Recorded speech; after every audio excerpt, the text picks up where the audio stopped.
he's gone. He's walked right through that. That was a brain fade moment for sure.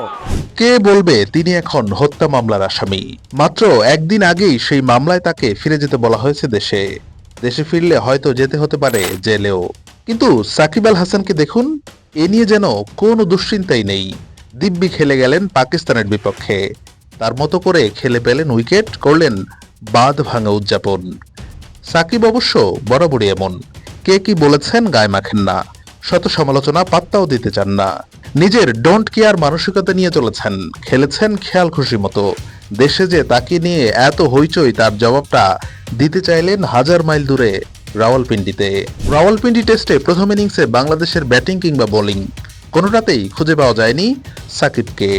টেনে টুনে যা এক wicket পেলেন তাতে খরচ করলেন 100।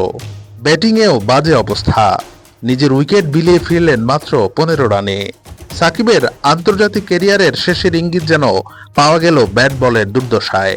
টেস্টের শেষ দিনে পুরনো চেহারায় ফিরলেন বাঁহাতি অলরাউন্ডার। Oh, he's gone.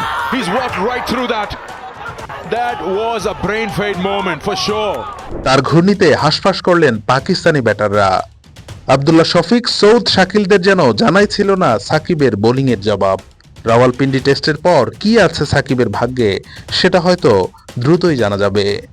আর দ্বিতীয় বছর সাকিব আল হাসান তো এখন প্র্যাকটিস করেন, মানে বাংলাদেশে প্র্যাকটিস না করে তিনি টেস্ট খেলেন। মানে এর পরে যে সিরিজগুলো আছে সেই সময় কি সাকিব আল হাসান অ্যাভেলেবল থাকবে কিনা, এটা কি মেকশিওর করা হবে ডিউরিং প্র্যাকটিস, মানে প্র্যাকটিস সময় বাংলাদেশে। আপনাকে সাকিবের ব্যাপারটা আসলে আপনাকে আমি বলেছি যে বোর্ডের কিছু পলিসি থাকবে, এটা আমি আমার ডিরেক্টর সাথে আলাপ করবো যে আমাদের পলিসি কী হওয়া উচিত সাকিব আল হাসানের ব্যাপারে। আমি কিন্তু একটু আগে বলেছি। সো এটা ইট ফলস ইন্টু দ্যাট যে আমাদের বোর্ডের সাথে আলোচনা করব যে সাকিব এখন যে স্টেটে আছে সেই স্টেটে কি সে কি ক্যান হি কন্টিনিউ।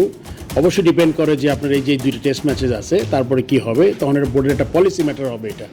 কেননা আপনার চিফ সিলেক্টর কিন্তু একটা ইন্টারভিউ দিয়েছে, আমার কাছে ভালো লেগেছে যে হিজ লাইক